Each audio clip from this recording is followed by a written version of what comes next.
യദൃച്ഛാലാഭസന്തുഷ്ടോ ദ്വന്ദ്വാതീതോ വിമത്സരഃ സമസിദ്ധാവസിദ്ധൗ ച കൃത്വാപി ന നിബധ്യതേ. യദൃച്ഛാലാഭസന്തുഷ്ടഃ. യദൃച്ഛ എന്ന് വെച്ചാൽ എന്താ? പ്രതീക്ഷിക്കാതെ വരുമ്പോഴാണ് നമ്മൾ യദൃച്ഛ എന്ന് പറയണത് അല്ലെ. പക്ഷെ അതിനു പുറകിൽ അതിന് ഭഗവത് ഇച്ഛ എന്ന് വേണം പറയാൻ. വാൽമീകി രാമായണത്തിൽ വാൽമീകി രണ്ട് മുഖ്യമായ സ്ഥലത്ത് ഈ വാക്ക് ഉപയോഗിക്കുന്നുണ്ട്. ഒന്ന്, പട്ടാഭിഷേകത്തിന് വേണ്ടി ദശരഥൻ എല്ലാ ഏർപ്പാടും ചെയ്തു. നാളെ പട്ടാഭിഷേകം നടക്കാൻ പോകുന്നു. അയോധ്യാപുരി മുഴുവൻ ആഘോഷിച്ചുകൊണ്ടിരിക്കുകയാണ് സന്തോഷത്തോടുകൂടെ. അങ്ങനെ ഇരിക്കുമ്പോഴാണ് ഇതാ കൂനി കുറുകി ഒരു കിഴവി അങ്ങോട്ട് വരുന്നത്. ആ വൃദ്ധ മാളിക മുകളിലേക്ക് മെനക്കെട്ട് കയറി. എന്തിനാ കയറിയത് എന്ന് ചോദിച്ചാൽ വാൽമീകി പറയണു, ആവോ ഇവളെവിടുന്ന് വന്നു ആവോ. ജ്ഞാതിദാസി യതോ ജാതാം കൈകേയ്യാതു സഹോഷിതാം പ്രാസാദം ചന്ദ്രസങ്കാശം ആരുരോഹ യദൃച്ഛയാ. അവൾ ചന്ദ്രസങ്കാശമായ ആ പ്രാസാദത്തിലേക്ക് യദൃച്ഛയാ കയറി ചെന്നു എന്നാണ്. ആ യദൃച്ഛ ഉപയോഗിച്ചതോടുകൂടെ കഥ ഒരു ടേണിംഗ് പോയിന്റാണ്. പ്രധാനമായ ഒരു ടേണിംഗ് പോയിന്റാണ് ആ യദൃച്ഛ. ആ യദൃച്ഛയ്ക്ക് അർത്ഥം നിയതി എന്നാണ്.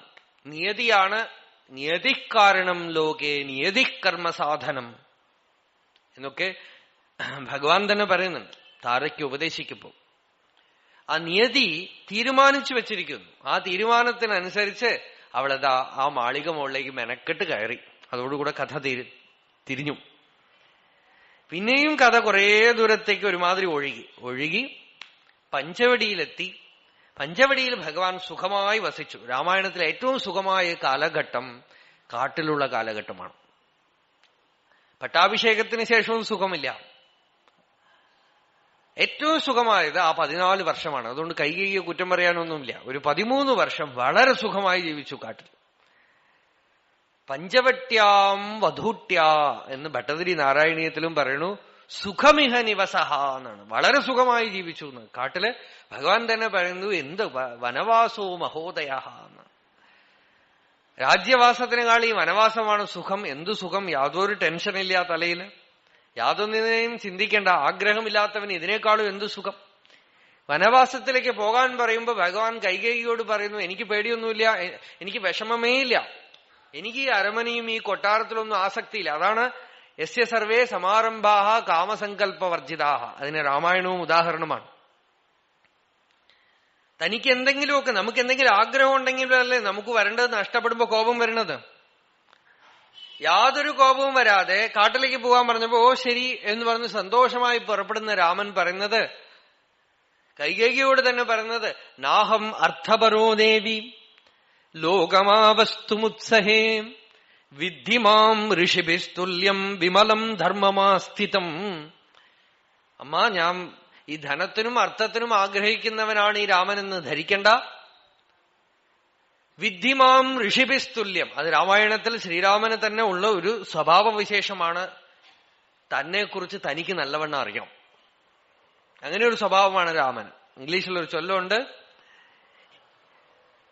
ആർക്ക് തനിക്ക് അറിയില്ല എന്നറിയില്ലയോ അവൻ വിഡ്ഢിയാണ്, അവന് ഉപേക്ഷിക്കാണ്. ആർക്ക് തനിക്ക് അറിയില്ല എന്നറിയുമോ അവന് വിനയമുണ്ട്, അവനെ പഠിപ്പിക്കുക. ആർക്ക് തനിക്ക് അറിയും എന്നറിയുമോ അവനിൽ നിന്നും അറിവ് സ്വീകരിക്കുക എന്നാണ്. രാമൻ ഈ മൂന്നാമത്തെ കാറ്റഗറിയിൽപ്പെട്ട ആളാണ്. തനിക്ക് അറിയും എന്ന് വാസ്തവമായി തന്നെ അറിയാം. അപ്പൊ ഭഗവാൻ പറയണത് ഋഷികൾക്ക് തുല്യനാണ് ഞാൻ എന്നാണ്. വിദ്ധിമാം ഋഷിഭിസ്തുല്യം വിമലം ധർമ്മമാസ്ഥിതം. പരമഹംസന്മാരായ യോഗികളുടെ ധർമ്മത്തിനെ അനുസരിക്കുന്നവനാണ് ഞാൻ. ഞാൻ ഋഷികൾക്ക് തുല്യനാണ്, രാജഋഷിയാണെന്ന് അറിഞ്ഞുകൊള്ളുക എന്ന് സ്വയമേവ കൈകേയിയോട് ഭഗവാൻ പറയുന്നുണ്ട്. തനിക്കിതിനോടൊന്നും പറ്റില്ല എന്ന്. ഇതൊക്കെ ഇപ്പൊ ഈ കർമ്മയോഗത്തിന് ലക്ഷണമാണ്. അല്ലെങ്കിൽ ഒരാൾക്ക് ആക്ഷന് പുറകിൽ ഡിസയർ ഉണ്ടെങ്കിൽ ആ കർമ്മത്തിന്റെ ഫലമോ കർമ്മമോ നമ്മളെ വിട്ടുപോകുമ്പോ വല്ലാത്ത പ്രത്യാഘാതം ഉള്ളിലുണ്ടാവും. ആ പ്രത്യാഘാതം ഒന്നും രാമനിൽ കാണാത്തത് ഭരദ്വാജൻ തന്നെ ആശ്ചര്യപ്പെട്ട് വാൽമീകിയോട് ചോദിക്കുന്നു, കാട്ടിലുള്ള നമ്മൾക്ക് പോലും വിട്ടുപോകാത്ത ഈ വികാരങ്ങൾ, കാട്ടിലുള്ള നമ്മൾ പോലും തപസ് ചെയ്തിട്ടും ഒക്കെ മനസ്സിനെ നിയന്ത്രിക്കാൻ ശ്രമിച്ചിട്ടും ആ മനസ്സ് അടങ്ങിത്തരുന്നില്ല. അങ്ങനെ ഇരിക്കുമ്പോ അരമനയിൽ കൊട്ടാരത്തിലിരുന്ന രാമൻ ഇത്രയധികം ശ്രേയവും ഐശ്വര്യവും ഒക്കെ ഉണ്ടായിട്ട് അത് നാളെ വിട്ടുപോകുന്നു എന്ന് പറയുമ്പോൾ യാതൊരു വിധത്തിലും ചാഞ്ചല്യമില്ലാതെ അവിടെ നിന്ന് ഇറങ്ങിപ്പോവുകയും സമാധിസ്ഥിതനായി വ്യവഹാരം ചെയ്യുകയും ചെയ്തതിന് പുറകിലുള്ള രഹസ്യം എന്താണ് എന്ന് ഭരദ്വാജൻ വാൽമീകിയോട് ചോദിക്കുമ്പോഴാണ് വാൽമീകി ഭരദ്വാജന് വാസിഷ്ഠരാമായണം ഉപദേശിക്കുന്നത്. രാമന് വസിഷ്ഠൻ ഉപദേശിച്ച് ബ്രഹ്മവിദ്യയെ പറഞ്ഞു കൊടുക്കണം. ആ ബ്രഹ്മവിദ്യയുടെ പ്രത്യക്ഷ ഉദാഹരണമാണ് രാമൻ. രാമന് ബ്രഹ്മവിദ്യ മുഴുവൻ ഉപദേശിച്ച് വസിഷ്ഠൻ പറഞ്ഞു, രാമ, നീ ഇപ്പോ ജ്ഞാനിയായിരിക്കുന്നു, അറിയേണ്ടത് അറിഞ്ഞവനായിരിക്കും, നിനക്കിനി ഒന്നും അറിയാനില്ല, നിനക്കിനി കാമമോ ക്രോധമോ ഒന്നും തന്നെ ഉണ്ടാവില്ല, കർമ്മം ചെയ്യണു എന്നുള്ള അഹങ്കാരം തന്നെ ബാധിക്കില്ല.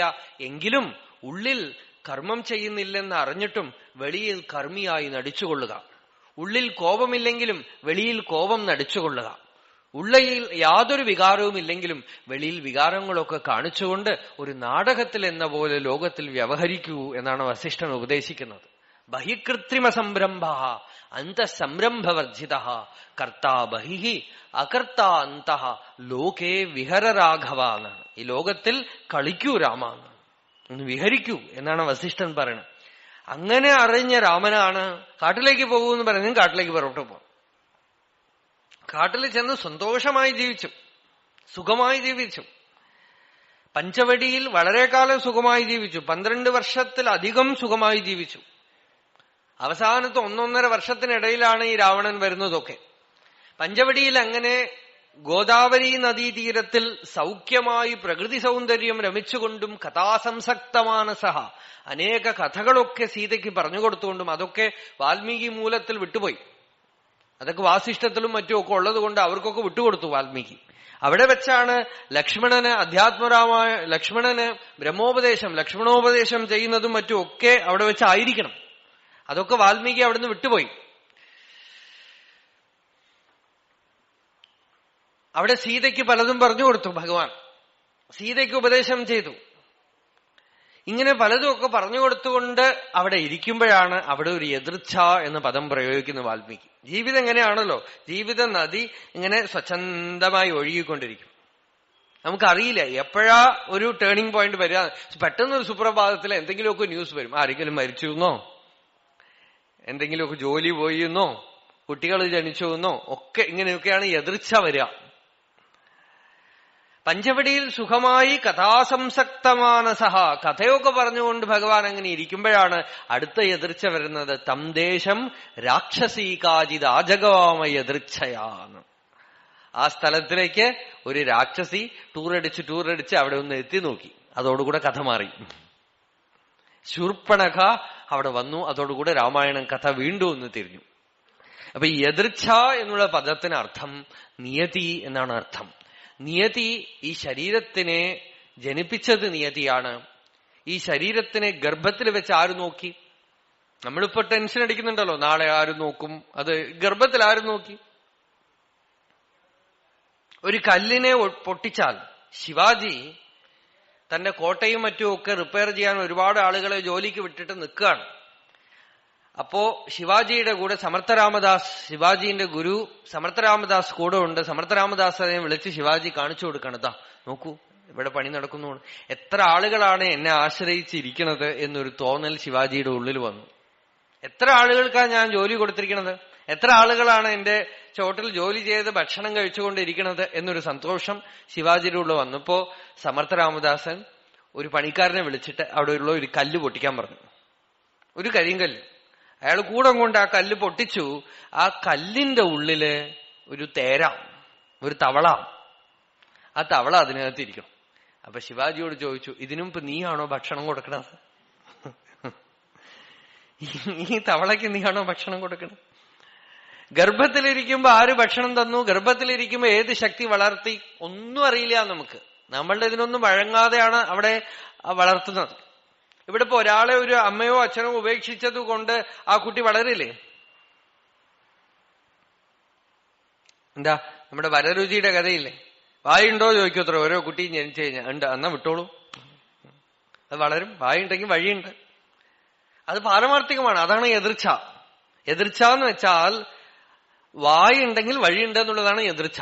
ഓരോ ശരീരവും ഇവിടെ വരുമ്പോഴും ശരീരത്തിന് ജീവിക്കാനും മരിക്കാനും ഒക്കെ ഉള്ള സമയവും അതിന് കിട്ടേണ്ട ഭക്ഷണവും ഒക്കെ എഴുതി വെച്ചിട്ടുണ്ട്.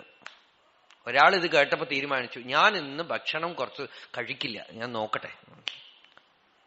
അയാൾ പോയി ഒരു മരത്തിന്റെ മേലെ കയറിയിരുന്നു.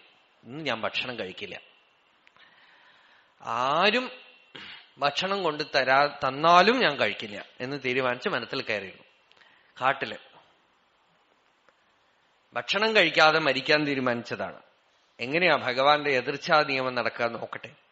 അപ്പൊ കുറെ നേരം കഴിഞ്ഞപ്പോ ഒരു വലിയ കല്യാണ പാർട്ടി അവിടെ വന്നു. അവര് ഭക്ഷണ പൊതിയൊക്കെ അഴിച്ച് അവിടെ മരത്തിന് ചോട്ടിലിരുന്നു. ഇയാൾ പറഞ്ഞു, അവര് നിർബന്ധിച്ചാലും ഞാൻ കഴിക്കില്ല. അവരാരും തന്നെ നോക്കണമില്ല. അവരുടെ ഭക്ഷണമൊക്കെ കണ്ടാലും ഇയാൾക്ക് കൊതിയൊന്നുമില്ല, ഇറങ്ങി കഴിക്കില്ല. അങ്ങനെ ഇരിക്കുമ്പോ എവിടെയോ കുറെ കൊള്ളക്കാര് വരുന്ന, കുതിര വരുന്ന ശബ്ദം കേട്ടതോടുകൂടി ഈ കല്യാണ പാർട്ടി പേടിച്ച് തൻ വസ്തുക്കളൊക്കെ കെട്ടിയെടുത്ത് ഈ ഭക്ഷണം മാത്രം അവിടെ ഇട്ടിട്ട് അവര് വേഗം അവിടുന്ന് പോയി. കൊള്ളക്കാരവിടെ വന്നു. അവര് നോക്കി, ഇവിടെ സാധനങ്ങളൊന്നുമില്ല, ഒക്കെ പോയിരിക്കുന്നു. ശരി, ഭക്ഷണം കഴിക്കാൻ തീരുമാനിച്ചു കൊള്ളക്കാരൻ, കള്ളന്മാര്. എന്തായാലും ഭക്ഷണം ഉണ്ട്, നല്ല ഭക്ഷണം, വിശക്കുണ്ട്, കഴിക്കാം. അപ്പൊ ഒരു കള്ളന് സംശയം, ഇത് ചിലപ്പോ രാജാവിന്റെ ആളുകളായിരിക്കും, നമ്മളെ പിടിക്കാൻ വേണ്ടി വിഷം വെച്ച ഭക്ഷണം വെച്ചതാണെങ്കിലോ, അതുകൊണ്ട് ആർക്കെങ്കിലും ഒരാൾക്ക് കൊടുത്തിട്ട് വേണം കഴിക്കാൻ. നോക്കിയപ്പോ മുകളിൽ ഒരു ആസാമി ഇരിക്കണം, ഇറങ്ങി വേടാ, ഞാൻ വരില്ല, ഇറങ്ങി വാടാ, പിടിച്ചിരുത്തി വായില് ഭക്ഷണം ഇട്ടിട്ട് കുന്തം കൊണ്ട് കുത്തിക്കൊടുത്തു. അത്രയും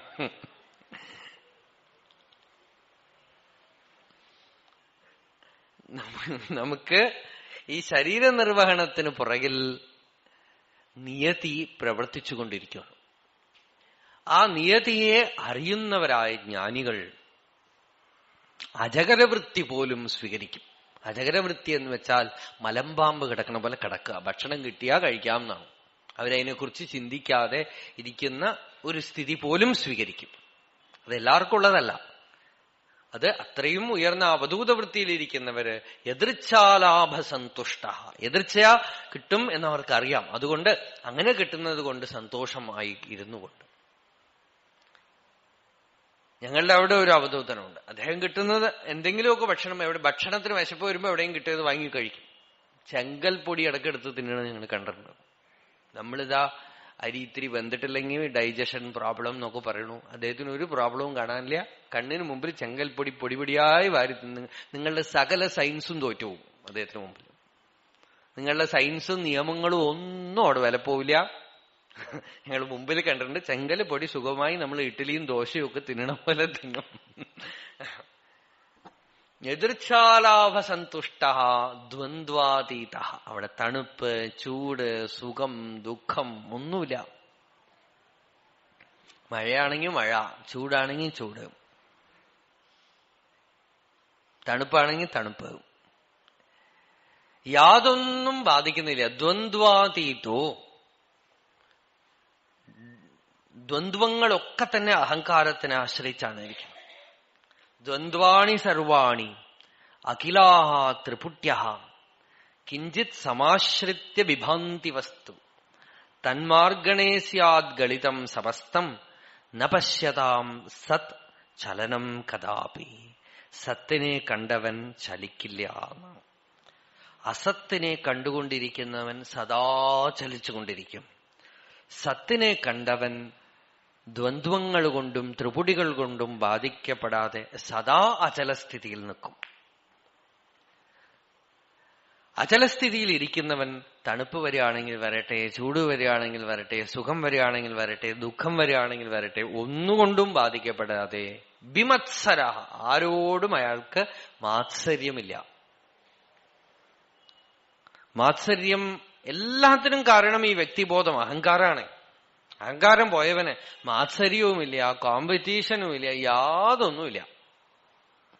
ലോകമാണെങ്കിലോ കോമ്പറ്റീഷനിലാണ് പ്രതിഷ്ഠിതമായിട്ടിരിക്കണം. കുട്ടിക്ക് എത്ര മാർക്ക് കിട്ടിയും ചോദിക്കില്ല, അവന് എത്ര കിട്ടി എന്ന് ചോദിച്ചിട്ടേ ഇവന്റെ മാർക്ക് ചോദിക്കുള്ളൂ അമ്മ. മത്സരം എവിടെ വരുന്നു? അവനെ ഞാൻ കടത്തി വെട്ടണം. ഇതൊക്കെ മത്സരം. മാത്സര്യം ലോഭത്തിൽ നിന്നാണ് വരുന്നത്, അഭിമാനത്തിൽ നിന്നാണ് വരുന്നത്. ആ മാത്സര്യമില്ല. ദ്വന്ദ്വാതീതോ വിമത്സര സമസിദ്ധൗ അസിദ്ധൗ ച. അയാൾക്ക് കിട്ടേണ്ടത് കിട്ടിയാലും കിട്ടിയിട്ടില്ലെങ്കിലും അയാൾ ബാധിക്കാതെ ശാന്തനായി പൂർണ്ണനായി ഇരിക്കും. അങ്ങനെയുള്ള ആള് കൃത്വാപി ന നിബധ്യതേ. അങ്ങനെയുള്ള ആള് പ്രവർത്തിക്കേണ്ടതൊക്കെ പ്രവർത്തിച്ചാലും കെട്ടപ്പെടില്ല എന്നാണ്, ബന്ധിക്കപ്പെടില്ല. കൃത്വാപി ന നിബധ്യതേ. അടുത്ത ശ്ലോകം. ഗതസംഗസ്യ മുക്തസ്യ ജ്ഞാനാവസ്ഥിതചേതസഃ യജ്ഞായാചരതഃ കർമ്മ സമഗ്രം പ്രവിലീയതേ. സർവതഃ നിവൃത്താസക്തേഃ മുക്തസ്യ നിവൃത്തധർമാധർമാദിബന്ധനസ്യ ജ്ഞാനാവസ്ഥിതചേതസഃ ജ്ഞാനേ ഏവ അവസ്ഥിതം ചേതഃ യസ്യ സോയം യജ്ഞായ യജ്ഞനിവൃത്യർത്ഥം നിർവർത്തയതഃ കർമ്മ സമഗ്രം അഗ്രേണ ഫലേന വർത്തതേ ഇതി സമഗ്രം കർമ്മ തത് പ്രവിലീയതേ വിനശ്യതി ഇത്യർത്ഥഃ. ഗതസംഗസ്യ സത്സംഗം കൊണ്ട് എന്ത് വേണം? നിസ്സംഗത്വം വരണം, അസംഗനാവണം. അസംഗോഹം പുനഃ പുനഃ സച്ചിദാനന്ദരൂപോഹമഹമേവാഹമവ്യയ. ഒന്നിനോടും സംഘമില്ല എന്ന് പറ്റില്ല. ഗതസംഗസ്യ എന്തും പ്രവർത്തിക്കണു, എന്തും എപ്പോ വേണമെങ്കിൽ വിടാൻ തയ്യാറാണ്. ചെറിയ കാര്യങ്ങൾ ഒട്ടിപ്പിടിക്കും നമ്മൾ, ചിന്ന ചിന്ന കാര്യം പോലും ഇല്ല. ശാസ്താപ്രീതിക്ക് ഒരുത്തൻ പച്ചടി വിളമ്പിണ്ടിருக்கான்.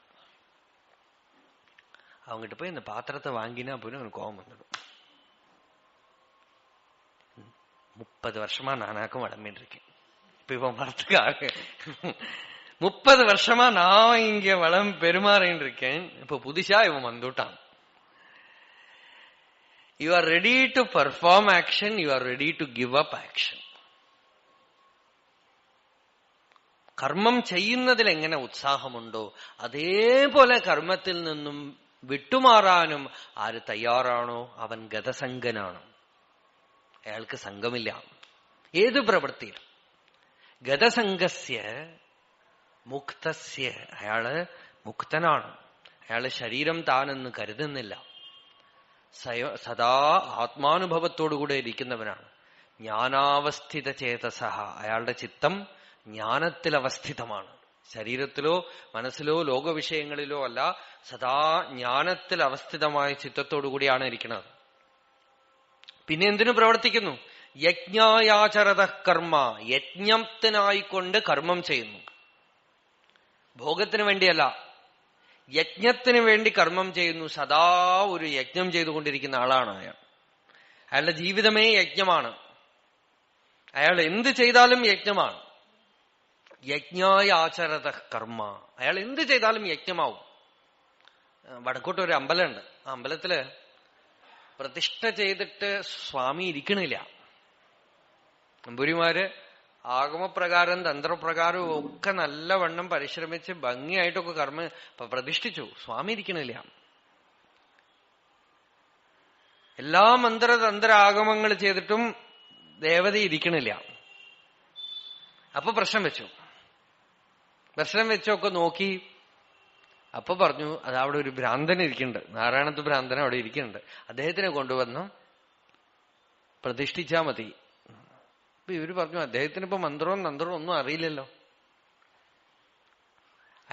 നാരായണത്ത് ഭ്രാന്തനെ വിളിച്ചോണ്ട് വന്നപ്പോ നാരായണത്ത് ഭ്രാന്തൻ പറഞ്ഞു നിങ്ങളൊക്കെ പുറത്തു വരും. അത്ര പുറത്ത് അവിടെ തന്ത്രത്തിനൊക്കെ ആയിട്ടിരിക്കുന്ന ആളുകൾ നിങ്ങളൊക്കെ പുറത്തു വരുന്നു. അദ്ദേഹം ഉള്ളു പോയി വായിൽ വെറ്റിലയാണ്, അതവിടെ തുപ്പി. എന്നിട്ട് അതിന്റെ മേലെ അങ്ങോട്ട് വെച്ചു ഇരിക്കേ. ജ്ഞാനി ചെയ്യുന്ന ഏത് കർമ്മവും യജ്ഞമാണ്. അയാളുടെ ഓരോ ചലനവും യജ്ഞമാണ്. അത് കൊണ്ടുവരാൻ കഴിയുമോ എന്ന് ആർട്ടിഫിഷ്യലായിട്ട് ശ്രമിക്കുകയാണ് നമ്മൾ മന്ത്രം കൊണ്ടും ഭാവന കൊണ്ടും ഒക്കെ. അയാൾക്കത് നാച്ചുറലാണ്. യാതൊന്നും അയാളെ ബാധിക്കില്ല.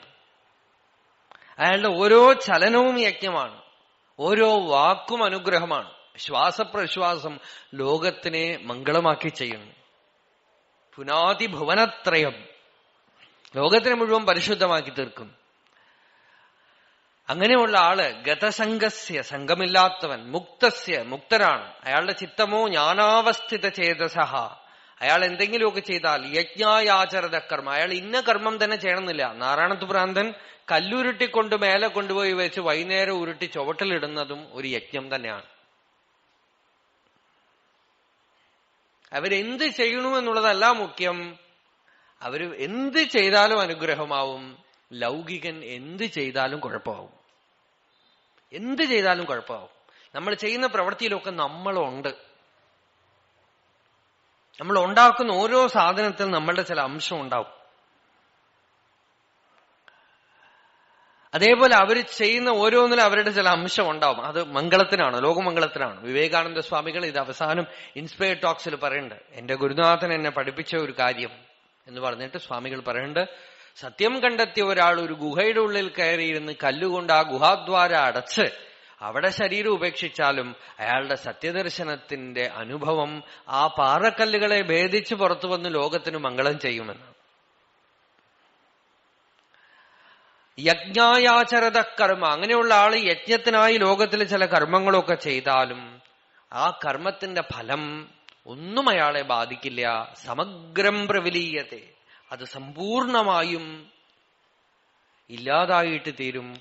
ലോകമംഗളത്തിനായിക്കൊണ്ട് അത് സമഗ്രത്തിലേക്ക് ലയിച്ചു ചേരും എന്ന് ചിലരുടെ വ്യാഖ്യാനം. അങ്ങനെയുള്ള ആള് ചെയ്യുന്ന കർമ്മത്തിന്റെ എഫക്റ്റ് ഒക്കെ തന്നെ ലോകമംഗളത്തിനായി അയാളുടെ കർമ്മമാണ് തപസ്സാവുക.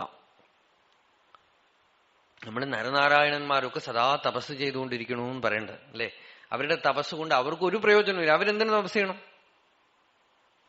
തപസ് ചെയ്യുന്നത് എന്തിനാന്ന് വെച്ചാൽ ലോകത്തിൽ തപസ് എപ്പോഴും ഉണ്ടായിക്കൊണ്ടിരിക്കുന്നത് ഇങ്ങനെയുള്ള നിഷ്കാമ്യമായി തപസ് ചെയ്യുന്ന ജ്ഞാനികളുടെ തപസ് കൊണ്ട് സമഗ്രത്തിൽ ആ തപസ് ഇരുന്നുകൊണ്ടേയിരിക്കും.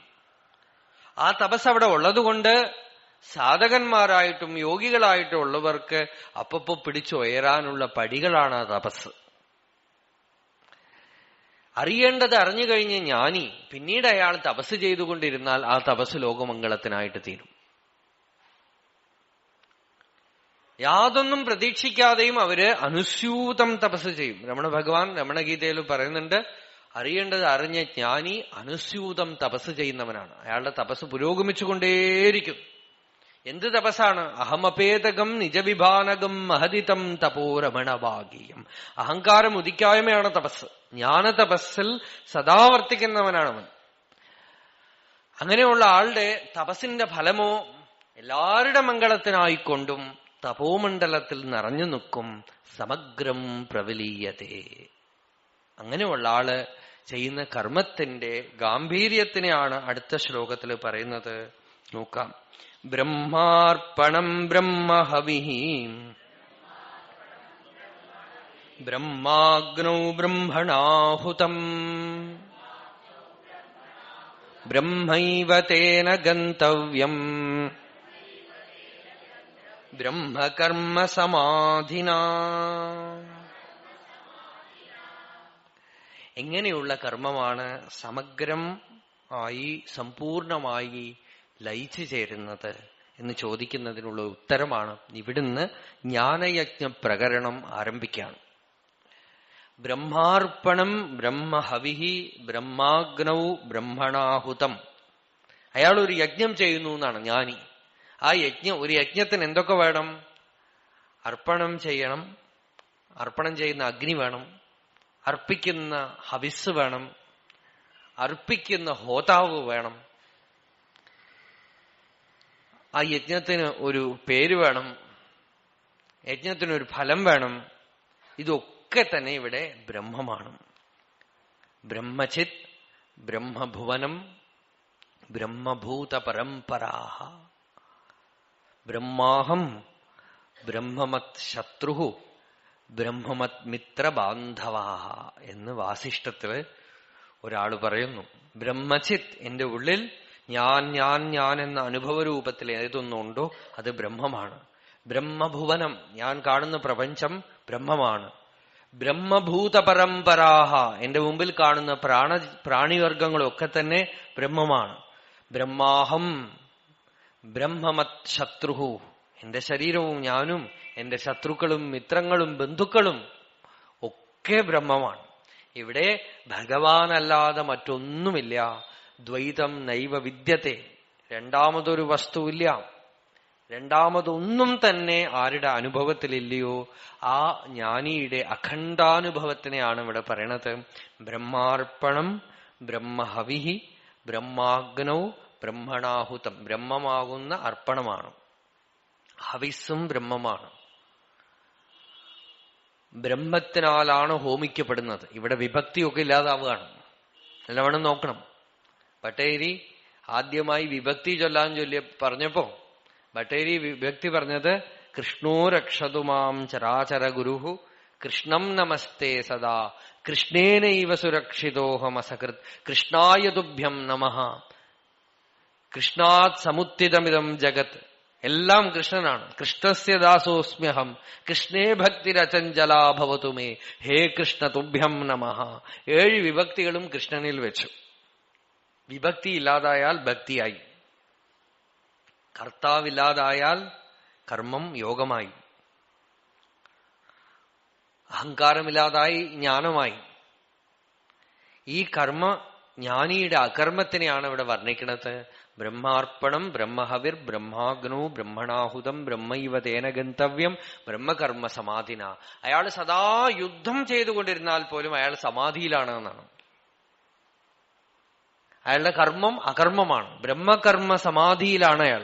എന്ത് യുദ്ധം, എന്ത് പ്രവൃത്തി ചെയ്താലും അയാളെ ഒരു പ്രവൃത്തിയും ബാധിക്കണില്ല. അയാൾക്ക് വേണമെങ്കിൽ ഏകാന്തത്തിൽ ധ്യാനിച്ചിരിക്കാം, വേണമെങ്കിൽ അടുക്കളപ്പണി ചെയ്യാം. രമണാശ്രമത്തിൽ മഹർഷിയുടെ സമാധിക്ക് ശേഷം ഭഗവാന്റെ വളരെ അടുത്ത് ഇരുന്ന വലിയൊരു പരമഹംസൻ, ഒരു മഹാത്മാ വിശ്വനാഥസ്വാമി, ആർക്കും അറിഞ്ഞതേ ഇല്ല. കുറച്ചു കാലത്തേക്ക് സ്വാമികൾ എവിടെ പോയിന്നേ അറിഞ്ഞില്ല. ആശ്രമത്തിലുമൊക്കെ മഹർഷി പോയതോടുകൂടെ അന്ന് ആശ്രമത്തിലൊന്നും വലിയ പണവുമില്ല, ഒന്നുമില്ല. അവസാനം ചില ഭക്തന്മാര് സ്വാമികളെ അന്വേഷിച്ചു പോയപ്പോ ഏതോ ഒരാളുടെ വീട്ടിൽ അടുക്കള പണിക്കാരനായിട്ടിരിക്കുകയാണ്. അവർക്കറിയോ സ്വാമിയുടെ മഹിമ? അവർക്കും അറിയില്ല. സ്വാമിക്ക് അഭിമാനവും ഒട്ടും ഇല്ലാതാനും. എന്തെങ്കിലും പണിയണം ഈ ശരീരത്തിന് ജീവിക്കാൻ. അവർ കാഷായമൊന്നും എടുത്തിട്ടുമില്ല, വെളുത്ത വസ്ത്രം ധരിച്ചിരിക്കുന്നു. എല്ലാരും ബഹുമാനം കൊണ്ട് സ്വാമിന്ന് വിളിക്കുന്നല്ലാതെ ബാഹ്യമായി ഒന്നുമില്ല. അവിടെ ചെന്ന് ചെയ്തപ്പോ സ്വാമി അവിടെ അടുക്കള പണിക്കാരനായിട്ടിരിക്കുകയാണ്. അവർക്ക് എന്ത് പണി ചെയ്താലും അവർക്ക് അഭിമാനവും ഇല്ല, ഇന്നത് ചെയ്യണം എന്നുള്ള അഹങ്കാരവും ഇല്ല. എന്തെങ്കിലുമൊക്കെ ശരീരം കൊണ്ട് ചെയ്തുകൊണ്ടിരുന്നാലും അത് ബ്രഹ്മകർമ്മ സമാധിയാണ്.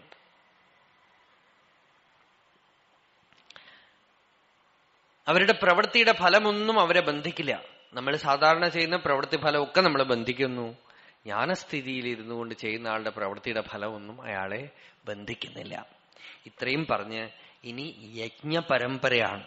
പല വിധത്തിലുള്ള യജ്ഞങ്ങളെയാണ് ഇവിടെ പറയുന്നത്. ജ്ഞാനയജ്ഞമാണ് ഈ ബ്രഹ്മാർപ്പണം ബ്രഹ്മഹവിഹി ബ്രഹ്മാഗ്നോ ബ്രഹ്മണാഹുതം എന്ന് പറഞ്ഞത് ജ്ഞാനയജ്ഞമാണ്. ഇനി ദൈവയജ്ഞം, ഇന്ദ്രിയയജ്ഞം, പ്രാണയജ്ഞം എന്ന് തുടങ്ങി ആഹാരത്തിനെ നിയമനം ചെയ്യുന്ന യജ്ഞം, ഇങ്ങനെ പലതും തുടങ്ങി അവസാനം ജ്ഞാനത്തിനെ വാഴ്ത്തുകയാണ് ഈ പരമ്പരയുടെ മുഖ്യം. കർമ്മം കൊണ്ടൊക്കെ യജ്ഞം ചെയ്താൽ അതിനനുസരിച്ചൊക്കെ ഫലം കിട്ടും. പക്ഷേ അവസാനം ഈ ജീവൻ ജ്ഞാനത്തിനെ നേടണം, ആത്മസാക്ഷാത്കാരം നേടണം. അതിനൊരു സദ്ഗുരുവിനെ സമീപിച്ച് ജ്ഞാനോപദേശം സ്വീകരിക്കണം. ജ്ഞാനം കൊണ്ടേ ഒരു ജീവന് നിവൃത്തി ഉണ്ടാവുകയുള്ളൂ. ജ്ഞാനാദേവഹി കൈവല്യം. അതിന് പക്വമായിട്ടില്ലെങ്കിൽ പക്വമാകാൻ വേണ്ടി ബാക്കിയുള്ള യജ്ഞങ്ങളൊക്കെ ചെയ്ത് ചിത്തശുദ്ധി നേടാം. നമുക്ക് ആസക്തിയുള്ള വസ്തുക്കളെയൊക്കെ യജ്ഞം കൊണ്ട് സംശുദ്ധമാക്കി ചിത്തത്തിനെ ശുദ്ധമാക്കാം. പക്ഷേ അവസാനം എന്നെങ്കിലുമൊക്കെ ഭഗവാൻ പറയുന്ന കാര്യം ചെയ്യേണ്ടി വരും. ഒരു സദ്ഗുരുവിനെ സമീപിച്ച് പരിപ്രശ്നേന സേവയാ എനിക്ക് പരമാത്മതത്വം ഉപദേശിച്ചു തരൂ, എനിക്ക് വഴി കാണിച്ചു തരൂ എന്ന് ചോദിച്ച് അറിഞ്ഞ് ആത്മസാക്ഷാത്കാരത്തിന് മഹാവാക്യോപദേശത്തോടുകൂടെ സത്യസാക്ഷാത്കാരത്തിനുള്ള മാർഗം ചോദിച്ച് മനസ്സിലാക്കി സത്യത്തിനെ അറിഞ്ഞാൽ അവൻ സദാ ജ്ഞാനയജ്ഞത്തിൽ പ്രതിഷ്ഠിതനായിട്ട് തീരും, ദുഃഖത്തിനെ ഇല്ലാതാക്കി തീർക്കും. അതാണ് എല്ലാത്തിനേക്കാളും വലിയ യജ്ഞം എന്ന് വാഴ്ത്തുകയാണ് ഭഗവാൻ. ആ വിഷയത്തിലേക്ക് നമ്മൾ നാളെ കടക്കാം. സർവേപി സുഖിനഃ സന്തു സർവേ സന്തു നിരാമയാഃ സർവേ ഭദ്രാണി പശ്യന്തു മാ കശ്ചിത് ദുഃഖഭാഗ് ഭവേത്. യതോ മമാത്മാ ഭവസി ത്വമേവ തതോ ന വാച്യം മമ കിഞ്ചിദസ്തി. യഥാ തവേഷ്ടം കുരു മാം തഥൈവ ത്വാം ആത്മനാഥം രമണം.